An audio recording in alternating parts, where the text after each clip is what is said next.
সরকার পতনের পর নেপাল জুড়ে এখন চলছে সহিংসতা। জায়গায় জায়গায় চলছে হামলা, ভাঙচুর আর লুটপাট। এমনকি কাঠমান্ডুর যে হোটেলে অবস্থান করছে বাংলাদেশ ফুটবল দল, তাদের পাশের ভবনেও ঘটেছে অগ্নিসংযোগের ঘটনা। ফ্লাইট বন্ধ হওয়ায় বাফুফের সভাপতি কাজ করছেন স্পেশাল ফ্লাইটে ফুটবলারদের দেশে ফেরানোর। সামাজিক যোগাযোগ মাধ্যমে ছড়িয়ে পড়া ভিডিও দেখে আতঙ্কিত না হওয়ার পরামর্শ দিয়েছেন বাংলাদেশ দলের টিম ম্যানেজার আমির খান। যারা এই প্রোটেস্টকারী যারা ছিলেন তারা এখানে এসে হামলা করেছিল। এটা যেহেতু আমাদের হোটেলের কাছাকাছি, তো সেই সুবাদে আমাদের হোটেলের পাশ থেকেই এই যে আওয়াজ বা গুঞ্জন সেগুলা গিয়েছে, হয়তো সেটাই কোনো নিউজ অন্যভাবে প্রচার হয়েছে। আর আমরা যেটা ফেস করছি, যে আমরা আগে ভাগে যেতে চেয়েছিলাম সেই জিনিসটা আজকে আমরা যেতে পারিনি। কারণ যেতে পারিনি বিদায় যে এখানে কারফিউ ছিল, প্লাস হলো যে ফ্লাইটের জন্য যে যাব, এয়ারপোর্টটা ছিল শাটডাউন করা। প্রেসিডেন্ট তো ওভারঅল সবকিছু তার নখদর্পণে, আগামীকালকে যে ফ্লাইট ছিল সেটা কিন্তু উনি কিন্তু ওনার এতেই আমাদেরকে আগিয়ে নিয়ে এসছেন, বলছিলেন যে আজকে করলে আজকে চলে যাবে। স্পেশাল ফ্লাইট ব্যবস্থা করে নিয়ে যাওয়া যায় কিনা সেটা নিয়ে কিন্তু এখন চেষ্টা চলতেছে। তো ওভারঅল দেখা যাক কি হয়। নেপালে অস্থিরতায় হোটেল বন্দি বাংলাদেশ ফুটবল দল এবং এই মুহূর্তে নেপালে আছেন সহকর্মী হাসান সজীব। সরাসরি যুক্ত হচ্ছি তার সাথে। সজীব, আমরা একটু আগে টিম ম্যানেজারের কথা তো আসলে শুনলাম, এখনকার পরিস্থিতি কি এবং কবে নাগাদ বাংলাদেশ দল আসলে দেশে ফিরতে পারে, এরকম কোনো তথ্য আপনার কাছে আছে কিনা?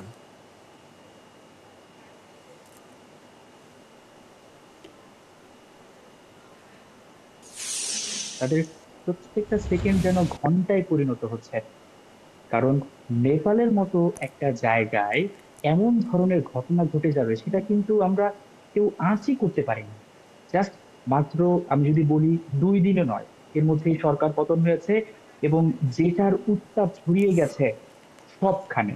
আমি ঠিক এই মুহূর্তে যে জায়গাটা অবস্থান করছি থামেল, এখানে পর্যটকরা আসেন, কিন্তু এখানে আমরা দেখতে পেয়েছি মনে হচ্ছে ভূতের নগরী। মানুষের উপস্থিতি নাই, খাবার দাবার নাই, কি একটা অবস্থা। ঠিক একইভাবে বাংলাদেশ দল নিরাপদ ভাবে হোটেলে থাকলেও তাদের মধ্যে আমরা দেখতে পেয়েছি তারা প্রতিনিয়ত পরিবারের সঙ্গে কথা বলছিলেন এবং আমাদেরকে জিজ্ঞেস করছিলেন যে আসলে আমরা কি যেতে পারবো কিনা।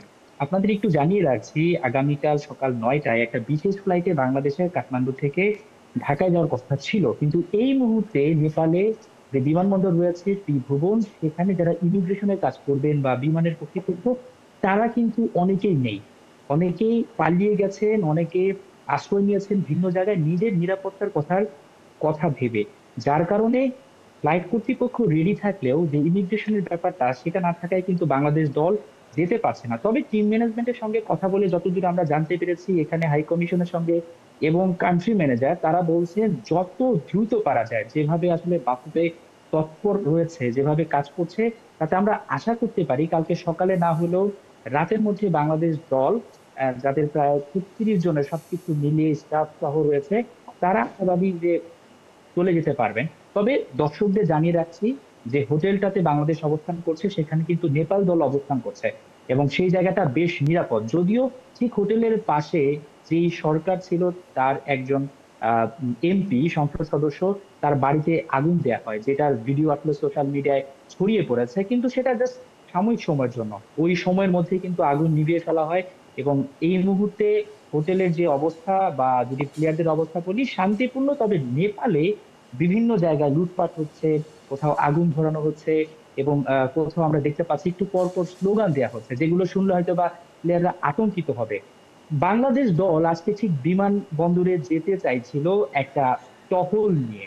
অর্থাৎ বাংলাদেশ দল যতদিন নেপালে আছে, প্র্যাকটিস করেছে, তাদের কিন্তু কোন রকম সিকিউরিটি ফোর্স তাদের পাহারা দেয়নি, শুধুমাত্র ম্যাচ ডে ছাড়া। বাংলাদেশ দলের চাওয়া ছিল যে বিকেল 3টায় ফ্লাইট, তারা হোটেল থেকে একটাই বের হবে, তারা সেনাবাহিনী অথবা পুলিশের সাপোর্ট চেয়েছিল। কিন্তু আনসা বলেছে পুলিশ অথবা সেনাবাহিনী দিয়ে যদি আপনাদেরকে পাঠাই, সেক্ষেত্রে আন্দোলনকারীরা আরো বেশি উগ্র হয়ে উঠতে পারে। তারা মনে করতে পারে যে এখানে সরকারের কোনো লোককে পাহারা দিয়ে অন্যত্র পাঠিয়ে দেওয়া হচ্ছে বিমানবন্দরে। যার কারণে তারা সেটা করেনি এবং শেষ পর্যন্ত বাফুফে প্লেয়ারদের নিয়ে কিন্তু বের হয়নি। কারণ এখানে এই মুহূর্তে সবচেয়ে বড় ব্যাপার হচ্ছে প্লেয়ারদের নিরাপত্তা। নেপালে যদি 4 থেকে 5 দিনও বাংলাদেশ থাকে, বাফুফে চাইবে যে তাদের সিকিউরিটিটা যাতে ঠিকঠাক থাকে। তো এই ছিল মোটামুটি ফাহিম নেপালের কাঠমান্ডু থেকে সর্বশেষ অবস্থা। সজীব, আমরা আপনাকে আশা অসংখ্য করছি- ধন্যবাদ। স্পষ্ট বুঝতে পারলাম ওখানকার পরিস্থিতি আসলে কি, এবং এটা আসলে বাংলাদেশ দলের জন্য একটা চিন্তার বিষয় বই কি। শেষে এসে জ্বলে উঠল বাংলাদেশ। এফসি অনূর্ধ্ব 23 এশিয়ান কাপ বাছাই পর্বের ইতি টানলো সিঙ্গাপুরকে 4-1 গোলে হারিয়ে। এই জয়ে আনন্দ যেমন ছড়িয়েছে তেমন বেড়েছে আফসোস। ফাহমিদুল মোরসালিনরা কি অসময়ে জেগে উঠলেন? অবশ্য ম্যাচ শেষে বিষয়টাকে ভিন্নভাবে ব্যাখ্যা করেছেন দলের ক্যাপ্টেন ও কোচ। বিস্তারিত পার্থবণিকের রিপোর্টে। ফাহমিদুল ইসলাম, আরে ও তো শর্ট টেম্পার্ড, পারফরমেন্সের তুলনায় বড্ড ওভাররেটেড। আলামিন বাংলাদেশের নাম্বার 10, তাকে তো মাঠেই খুঁজে পাওয়া যায় না। মোরসালিন নিস্তেজ হয়ে পড়া এক নক্ষত্র। আর পুরনোদের ভিড়ে মহসিন, সে তো ঠুনকো। বলুন তো, ছবিগুলোর সাথে সামাজিক যোগাযোগ মাধ্যমে চলা কথাগুলোর কোনো মিল কি আছে? না, একদম নেই। অনূর্ধ্ব 23 এশিয়ান কাপ বাছাইয়ে সিঙ্গাপুরের বিপক্ষে জয় প্রমাণ করে কতটা বারুদ ভরা আছে এদের ভেতর। অনেকটা হারাবার কিছু নেই এই মন্ত্রে ভিয়েতনামে মাঠে নেমেছিল বাংলাদেশ। সিঙ্গাপুরের সিনিয়র দলের বিপক্ষে 3 মাস আগেই হামজারা হেরেছে, তার শোধ যে তুলতে হবে। কিন্তু গোটা ফার্স্ট হাফে দুই দলের খেলাই ছিল অগোছালো, গোলশূন্য সমতায় কাটে প্রথমার্ধ। সেকেন্ড হাফে মাঠে নেমে একাই ম্যাচের চেহারা পাল্টে দেন ফাহমিদুল ইসলাম। 48 মিনিটে বাম প্রান্ত দিয়ে বল নিয়ে উঠে দারুণ এক শট নেন, কিন্তু সেটা সোজা জমা পড়ে সিঙ্গাপুর কিপারের গ্লাভসে। অবশেষে 70 মিনিটে ভাঙেন ডেডলক। ডি বক্সের বাইরে থেকে তার নেয়া শটের কোনো অ্যান্সারই ছিল না আইজিল ইয়াজিদের কাছে। 2 মিনিট বাদে ব্যবধান দ্বিগুণ করেন আলামিন, ডান প্রান্ত দিয়ে ডি বক্সে ঢুকে বিট করেন সিঙ্গাপুর কিপারকে। 80 মিনিটে দৃশ্যপটে আসেন মহসিন আহমেদ, বলা চলে গোলকিপারের সাথে 1-1 পজিশন থেকে আদায় করে নেন বাংলাদেশের থার্ড গোল। এখানেই শেষ না, বাংলাদেশের ক্যাপ্টেনের কাজ যে তখনও বাকি। 82 মিনিটে সেই পার্টিতে যোগ দেন মোরসালিন, সিঙ্গাপুরের ডিফেন্স লাইন ভেঙে করেন দারুণ এক গোল। 4 গোলে পিছিয়ে থাকা সিঙ্গাপুরের জন্য সান্ত্বনা ছিল ইনজুরি টাইমে নাদিম রাহিমের স্কোর। 4-1 গোলের জয়ের পর মোরসালিন জানিয়েছেন এই জয়ের জন্য কতটা তৃষ্ণার্ত ছিল বাংলাদেশ। আলহামদুলিল্লাহ, আমি একটা স্কোর করেছি এবং আমার 3টা অ্যাসিস্ট, বাট আমি বলতে চাই all credit goes to my all the team members. আসলে এটা একা পসিবল না, আমার টিম মেম্বার্স সাথে ছিল, সবার আসলে এফোর্ট ছিল। ট্রাস্ট মি, আমরা 2টা ম্যাচ হারছি, আমাদের মানে ভিতরে অনেক পেইন ছিল, তো আমরা পেইনটা অ্যাটলিস্ট রিলিজ করতে পারছি, এজন্য আলহামদুলিল্লাহ। এদিকে টানা 2 ম্যাচ হারের পর স্ট্র্যাটেজি নিয়ে সমালোচনার মুখে পড়েছিলেন সহকারী কোচ হাসান আল মামুন। সিঙ্গাপুরের বিপক্ষে জয়ে তাই তিনিও হাফ ছেড়ে বেঁচেছেন। এই টুর্নামেন্ট আমাদের জন্য প্রোগ্রেশন ছিল, ক্রমশ দলটা নিজেদেরকে গুছিয়ে নিয়েছি আমরা, এটা স্পষ্ট যে ভিয়েতনাম স্ট্রং সাইড ছিল, দেন ইয়েমেনের সাথে আমাদের জিতাটা প্রাপ্য ছিল, বাট আমরা আনফর্চুনেট আমরা জিততে পারিনি। বাট আজকের ম্যাচে দেখা গিয়েছে যে অ্যান্ড পুরো ম্যাচে যেটা আমরা সাফার করেছিলাম যে সাবস্টিটিউট ইম্প্যাক্ট রাখতে পারিনি, বাট আজকে সেটা হয়েছে। পার্থ বণিক, 71। ইতিহাস তৈরি হয় ভাঙার জন্য। লিটন বলছেন এবার ফাইনালে গেলে হোঁচট খেতে চান না, শিরোপা জিতে ইতিহাস গড়ে সবাইকে উন্মাদনায় ভাসাতে চান। মঙ্গলবার দুবাইতে ক্যাপ্টেন্স মিটে আত্মবিশ্বাসের কথা বলেছেন বাংলার দলপতি। ট্রফির সঙ্গে কেমন পোজ দিল এশিয়া কাপের অধিনায়করা, সেটাই দুবাই থেকে জানাচ্ছেন সাইফুল রূপক। দৃষ্টিনন্দন মন কাড়া ওই সোনালী ট্রফির জন্যই সবার লড়াইটা চলবে। টাইগাররা কি এই ট্রফি নিয়ে দেশে ফিরতে পারবে? ভারত, পাকিস্তান, শ্রীলঙ্কা 3 দেশই এশিয়া কাপের সাবেক চ্যাম্পিয়ন। এবার বাংলাদেশের পাশাপাশি আফগানিস্তানও হট ফেভারিট। টুর্নামেন্ট শুরুর দিন অর্থাৎ 9 সেপ্টেম্বর সন্ধ্যায় আবুধাবিতে উদ্বোধনী ম্যাচ, দুপুরবেলা দুবাই স্টেডিয়ামে ট্রফির সঙ্গে ফটো সেশন 8 ক্যাপ্টেনের।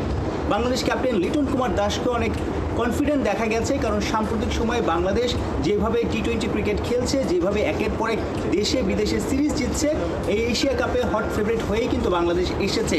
ট্রফির সঙ্গে ফটো সেশন শেষে ক্যাপ্টেনরা এসেছে প্রেস কনফারেন্সে। সেই প্রেস ভিডিও বাংলাদেশের অধিনায়ক লিটন কুমার দাস বলেছেন যে আশা দেখা যায়, কারণ তারা একটা ভালো শেপে আছে। অবশ্যই আমরা খুব ভালো ক্রিকেট খেলে এসেছি এবং আমরা বেশ কিছুদিন আগে ক্যাম্পও করেছি, তো আমার কাছে মনে হয় ওয়েল প্রিপেয়ার্ড এশিয়া কাপের জন্য। অ্যান্ড অবভিয়াসলি এখানে সবগুলোই অনেক ভালো টিম এবং খেলাটা অনেক চ্যালেঞ্জ হবে, আমরা চ্যালেঞ্জ নেওয়ার জন্য মুখে আছি এবং আমরা 100% দেওয়ার চেষ্টা করব। মাঠের ফটো সেশন এবং প্রেস মিটে যে ক্যাপ্টেনরা দাঁড়িয়েছে কিংবা বসেছে সেই জায়গাটায় বাংলাদেশকে কি একটু নেগলেক্ট করেছে এশিয়ান ক্রিকেট কাউন্সিল? আমরা দেখেছি যে ফটো সেশনের সময় লিটন কুমার দাসকে একেবারে সাইডে রাখা হয়েছে, প্রেস মিটেও লিটন কুমার দাস কিন্তু একদম সাইডে ছিলেন, অর্থাৎ মধ্যমণি ছিলেন। ভারতীয় ক্যাপ্টেন সূর্য কুমার যাদব, পাকিস্তানের ক্যাপ্টেন, তারপর আফগানিস্তান ক্যাপ্টেন রাশিদ খান এবং শ্রীলঙ্কার ক্যাপ্টেন, অর্থাৎ এসিসি কি ধরে নিয়েছে যে পাকিস্তান, শ্রীলঙ্কা, আফগানিস্তান এবং ভারত এরাই টপ ফেভারিট, এরাই আসলে মূল দল। কিন্তু এই শ্রীলঙ্কাকে কিন্তু বাংলাদেশ কদিন আগে তাদের মাঠে সিরিজ হারিয়ে এসেছে। এসিসি যেমন ছকি আঁকুক, এসিসি যেমন আচরণই করুক, বাংলাদেশের ক্রিকেটাররা নিশ্চয় চাইবে 22 গজে অর্থাৎ আবুধাবিতে গ্রুপ স্টেজে 3 ম্যাচ হংকং, শ্রীলঙ্কা, আফগানিস্তানকে দেখিয়ে দিয়ে এই মরুর বুকের যে দুবাই শহর সেখানে এসে টপ 4-এর ম্যাচটাও রাঙাতে নিশ্চয়ই সবাইকে একটা বার্তা দিতে চাইবে। যেমন আচরণ বাংলাদেশের সঙ্গে করা হচ্ছে বা তারা চিন্তা করে যেভাবে, সেই চিন্তাটা যেন আসলে পাল্টে দেওয়া যায়, একটা পজিটিভ হাইপ যেন নিয়ে আসা যায় ব্যাট বলের পারফরমেন্স দেখিয়ে। অর্থাৎ এশিয়া কাপে বাংলাদেশ যদি দুর্দান্ত পারফরমেন্স করে, সামনের বছরে যে টি20 ওয়ার্ল্ড কাপ ভারতে এবং শ্রীলঙ্কাতে, সেই বিশ্বকাপেও সবাই আসলে বাংলাদেশে গুনতে বাধ্য হবে, কারণ যদি এশিয়া কাপে দাপট দেখাতে পারে। ট্রফি উন্মোচন, ট্রফির সাথে ক্যাপ্টেনদের ফটো সেশন, এরপর প্রেস মিট, সব জায়গাতেই মনে হয়েছে যে এসিসি বাংলাদেশকে একটু সাইডে রাখছে। এখন সাইড থেকে লিটন কুমার দাস এবং তার দল কি ফ্রন্ট লাইনে আসতে পারবে, অর্থাৎ টপ 4-এ গিয়ে তারপর ফাইনালে খেলে তারপর ট্রফি জিতে, এই দুবাই স্টেডিয়াম থেকে ট্রফি জিতে দেশে ফিরতে পারবে? সেইটাই হবে সবচেয়ে বড় জবাব। অর্থাৎ ব্যাট বলের পারফরমেন্স, ট্রফি নিয়ে উন্মাদনা এবং নাচানাচি করেই আসলে সবাইকে একটা বার্তা দিতে পারবে টিম বাংলাদেশ, সে অপেক্ষায় সবাই। সাইফুল রূপক, 71, দুবাই ইন্টারন্যাশনাল ক্রিকেট স্টেডিয়াম, সংযুক্ত আরব আমিরাত।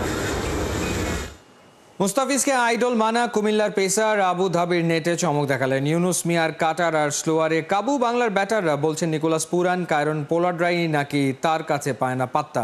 মরুর বুকে তার বোলিংয়ে ধার বাড়ছে, যদিও বাংলা ভাষাটাই ভুলে যাচ্ছেন ইউনুস। আবুধাবি থেকে সাইফুল রূপকের পাঠানো রিপোর্ট।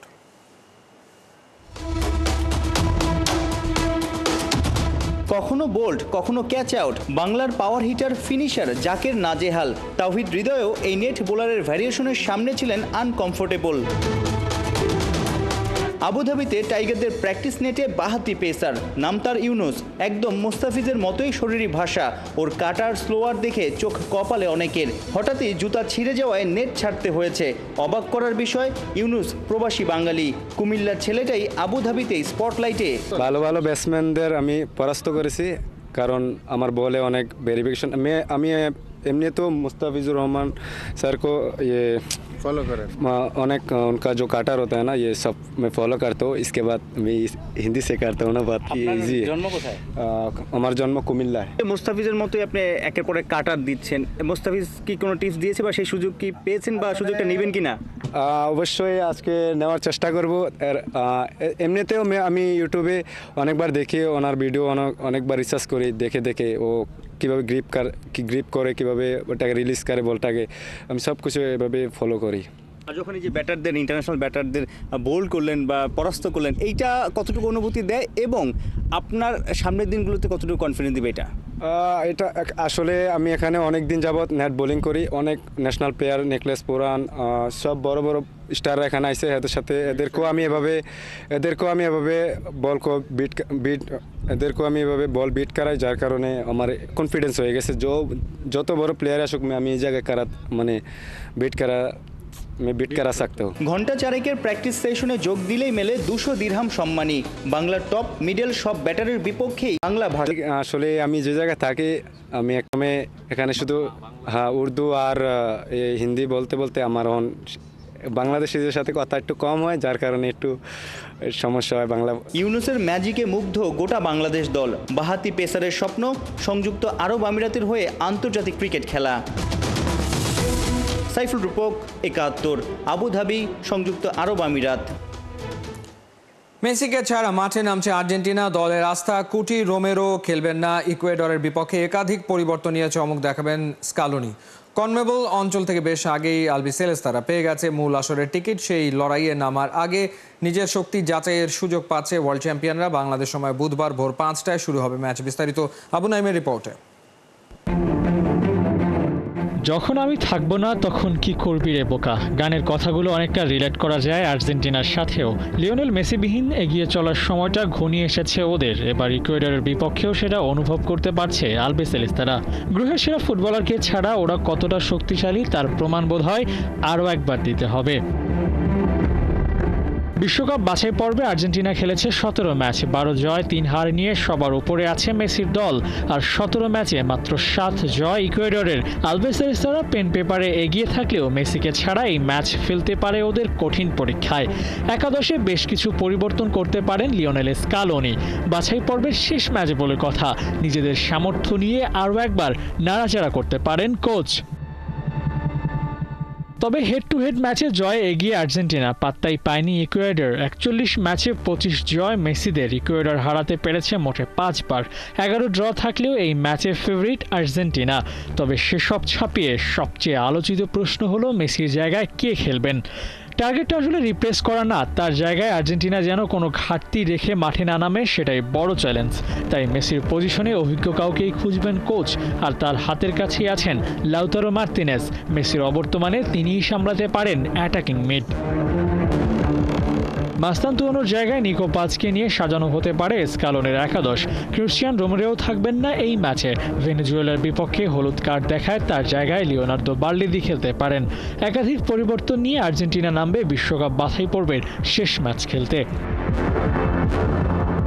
মেসিকে ছাড়া ওদের খেলার খুব একটা অভ্যাস নেই। গেম টাইম কম হলেও মাঠে নেমে নিজের হাজিরাটা অন্তত দিয়েছেন লিওনেল মেসি।